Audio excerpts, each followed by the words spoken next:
Bienvenidos sean a nuestra mesa de diálogo, el recuento de la herencia cultural por la conmemoración de los 500 años de la conquista de Tenochtitlán. En esta ocasión vamos a ser 5 ponentes y yo como moderadora, quienes les darán este recorrido para conmemorar los 500 años de la conquista de Tenochtitlán el 13 de agosto de 1521.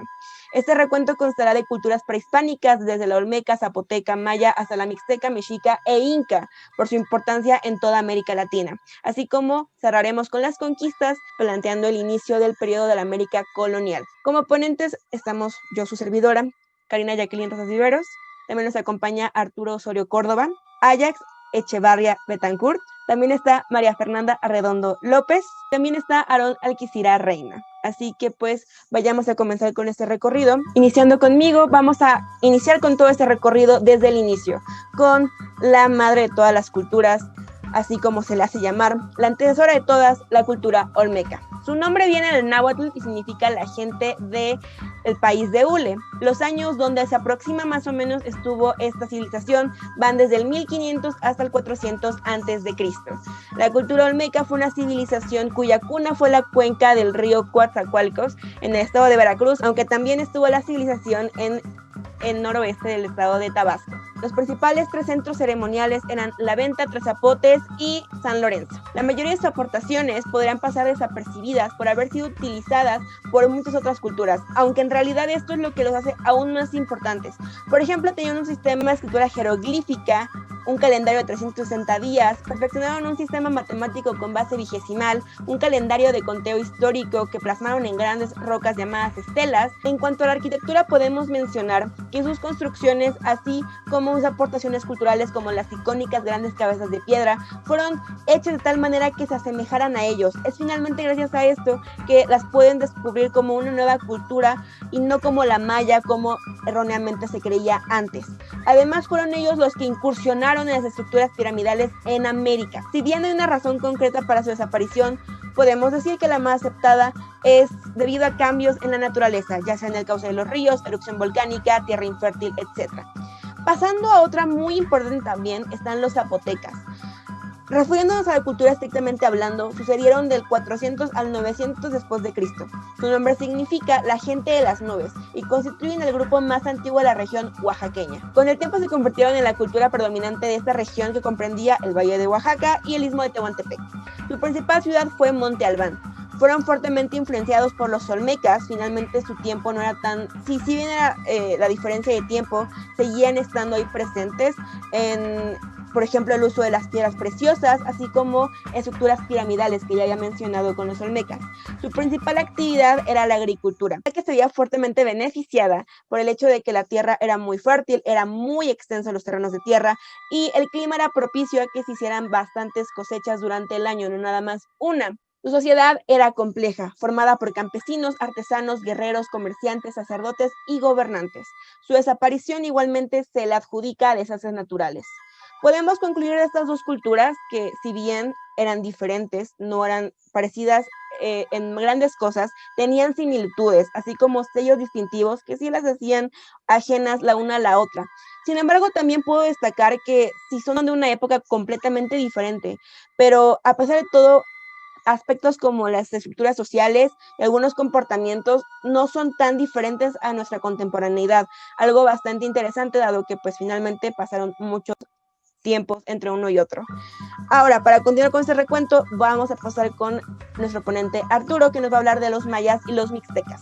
Gracias a todos ustedes. Bueno, muy buenas tardes. Antes que nada, yo les hablaré sobre la cultura maya, así como sus costumbres, sus tradiciones, su religión y otras cosas. Empiezo. La cultura maya es una de las más importantes de todo el país, ya que fue una de las más importantes de toda Mesoamérica, siendo una de las más pobladas en la época del Preclásico, del mismo modo teniendo grandes encantos resplandecientes como las tumbas aderezadas de jade y los templos de piedra. Asimismo, implementaron un calendario mediante un modelo matemático y astronómico en donde se planteaban algunas hipótesis de lo que podía ocurrir más adelante, es decir, que podía pasar a futuro, así como predecían el fin del mundo, que supuestamente iba a ser en el año 2002, dado que no fue así. Ahora pues están implementando otro tipo de fechas, pero aún han fallado en sus profecías. Bueno, los mayas, al igual que los mixtecas, practicaban los sacrificios enterrando a sus seres difuntos junto a sus antepasados protectores. Pero lo que no entiendo es por qué lo hacían, por qué sacrificaban. Cuando fue la conquista, la llegada de Hernán Cortés y los españoles llegaron a prohibir este tipo de rituales, ya que para ellos les parecía una forma muy, muy mal de cobrarse la vida de otros. Bueno, y por otro lado, ahora me voy con la cultura mixteca. De igual manera, también la cultura mixteca tenía esta forma de sacrificar, de practicar este tipo de rituales a sus seres difuntos. Pero de igual manera que la maya, su desarrollo fue muy diferente, ya que pues su desarrollo se remontó en la época del posclásico. Sin embargo, los estudios han dado seguimiento a sus orígenes en periodos formativos, el medio y el clásico tardío. Hay que ponernos un poco más críticos. La conquista española fue aquella que acabó con una gran guerra, ya que la llegada de Cortés impuso un sistema autoritario sobre todos los sentidos, entre ellos, como lo había mencionado anteriormente, los sacrificios, ya que estos sacrificios hacían que unos a otros se odiaran y que unos a otros prácticamente no hubiera un amor propio. Y pues de igual manera, no solo en la cultura maya ni en la mixteca, de igual otra forma, pues esta práctica se realizaba en todas las culturas prehispánicas. Quiero destacar una cosa sobre las culturas mixteca y maya, que en la actualidad todo aquel que hablaba lengua, en ese caso que era la mixteca, hablaban el añuzabí, que todo aquel iba a ser castigado ya que se les obligó a todos que hablaran el español, forzando a este rechazo al lenguaje. Y estoy hablando de toda la población mixtecana, ya según nos decían que éramos libres de hablar y expresarnos como queramos. Entonces, ¿qué onda aquí? Porque pues bien se había dicho que la libertad se iba a dar a partir de la segunda mitad del siglo XVIII, primera mitad del siglo XX, pero aquí están reprimiendo estas culturas, lo cual significa un rechazo a ellas, porque del mismo modo no nos estamos aceptando a nosotros mismos. Es por eso que el mexicano pues prefiere o es forzado a hablar de otro lenguaje que no sea pues los tradicionales, como es el otomí, el maya, imponiendo este sistema que deben hablar español, deben hablar chino, inglés y el francés. Y no y dónde quedaron nuestras lenguas, nuestros orígenes que nos hacen ser propios. Bueno, aquí me despido y les dejo esta reflexión. Fue un placer abordar este tipo de culturas con ustedes. De mi forma es todo. Muchas gracias. Gracias, Arturo. Y sí, muy importante todo lo que mencionas, muchos cuestionamientos que hay que tener presentes, preguntárnoslos. Y siguiendo con esta dinámica de el viaje hacia el pasado por las culturas, continuamos con Ajax y los aztecas y mexicas, que son también una cultura que hay que destacar. Continuamos contigo, Ajax. Hola, buenas tardes a todos. Bueno, yo les hablaré un poco en general sobre lo que fueron los aztecas. Bien, los aztecas, también llamados mexicas, fueron una civilización que existió entre los años 1325 y 1521. Esto ubicada en la región actual de México, zona central y América Central. Y bien, los aztecas eran un pueblo fundamentalmente guerrero y religioso, cuyo patrono principal era el dios Huitzilopochtli. A nombre de este dios hacían sacrificios con los cuerpos de los guerreros de las etnias conquistadas. ¿Esto qué quiere decir? Que si ellos se enfrentaban contra otra civilización o contra otro grupo armado, ellos podían tomar los cuerpos de los guerreros con los que habían vencido y hacer sacrificios hacia el dios Huitzilopochtli. Además, imponían un sistema impuesto que centralizaba en Tenochtitlán la mayor cantidad de riqueza posible. ¿Esto qué quiere decir?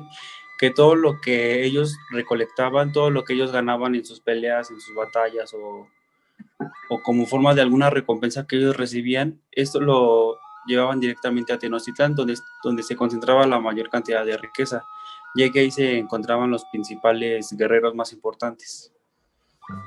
Bien, una de sus características belicistas se reflejaba en sus vestimentas, que eran adornadas con plumas y otros adornos que mostraban, además de la jerarquía, un individuo dentro de la sociedad. A esto se refiere con que, por ejemplo, no sé, supongamos un Moctezuma, por así decirlo, fue un personaje importante. ¿Esto qué quiere decir? Que su vestimenta siempre iba a ser mucho más llamativa, mucho más exótica, por así llamarlo de alguna manera, que la de un guerrero cualquiera. Porque bueno, estos eran personajes importantes y estos eran los que movían a todas las civilizaciones. Ellos son los que daban las órdenes, los que siempre estaban al mando de todo. Y bueno, por otra parte también dominaban la metalurgia, que era con la que confeccionaban ornamentos y armas para la guerra. Además, poseían una escritura pictográfica que cumplía con fines de documentación. Se han encontrado en varias piezas arqueológicas símbolos o algún tipo de escritura que es la que ellos utilizaban. También tenían un sistema métrico propio con el que desarrollaron numerosas observaciones arquitectónicas y astronómicas basadas en el Sol y en la Luna, y también en un planeta que era el planeta Venus. Otra cosa es que su imperio heredó tendencias culturales de los procedentes teotihuacanos, y de hecho también hicieron, Teotihuacán, la zona arqueológica de Teotihuacán, que ahorita ya está abandonada y en ruinas del peregrinaje religioso, en las que se llevaron a cabo ritos y ofrendas humanas al dios Sol y a las mujeres a la diosa Luna. Y bien, ya para finalizar, en el recinto de Teotihuacán, las pirámides principales son la del Sol, que es la más grande, y por otro lado se encuentra la pirámide de la Luna. Y ya, muchas gracias. Muchas gracias, Ajax. Igual muy importante tener esto en cuenta, más para la conclusión de esta mesa. Continuaremos entonces, porque no nada más estamos hablando de México prehispánico, sino también de América Latina prehispánica, con una de las mayores culturas en América Latina, que es la Inca. Así que vayamos contigo, Fernanda, para que nos cuentes al respecto. Muchas gracias, Karina. Primero, pues yo les voy a hablar un poco sobre lo que fue la cultura inca, este gran imperio. Pues esta cultura se desarrolló en Sudamérica desde el siglo XIII hasta el siglo XVI. Más específicamente, abarcó lo que ahora es el actual Ecuador, Perú, Bolivia, el sur de la actual Colombia y parte del norte de Argentina y Chile. Este imperio estaba dividido en cuatro regiones, a las cuales se les llamaba suyos. Al este tenemos al Antisuyo, al sur el Collasuyo, al norte está el Chichasuyo y el Concisuyo está al oeste. Bueno, cada una de estas regiones estaba gobernada por un diferente inca y cada uno hacía diferentes funciones políticas y militares. La comunicación en este imperio se daba por una red de caminos que la hacía mucho más fácil y rápida. Políticamente se organizaban por medio de un rey, un inca, y este era elegido divinamente, supuestamente ellos, y por ello lo llamaban Hijo del Sol. La sociedad inca estaba constituida en jerarquías muy estrictas.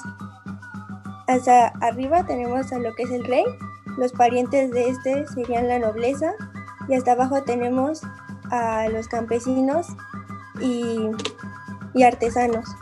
La economía inca, tenemos que su economía era bastante peculiar, ya que se basaba en dos cosas, en la reciprocidad y la retribución.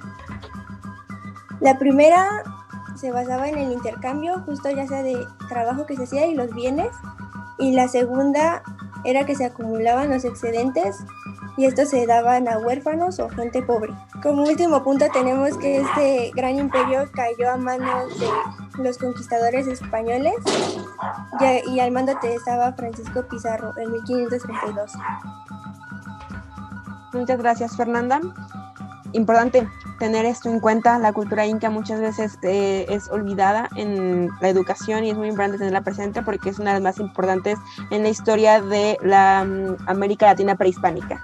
Para cerrar esta mesa redonda no podemos no mencionar finalmente las conquistas, todo lo que sucedió y cómo llegamos a América colonial. A grandes rasgos, tener esta reflexión, tener esto presente para conmemorar los 500 años de la conquista de México Tenochtitlán. Así que pasamos contigo, Aaron. Sí, Karina, muchas gracias. Buenas tardes a todos. Para hablar de la conquista es necesario regresar al descubrimiento de América, que si bien fue una coincidencia en su momento, sirvió para que España sentara bases para lo que años después se terminaría convirtiendo en la conquista, ¿no? Obviamente ya sabemos que el primer punto es que España buscaba una nueva ruta comercial para llegar a la India.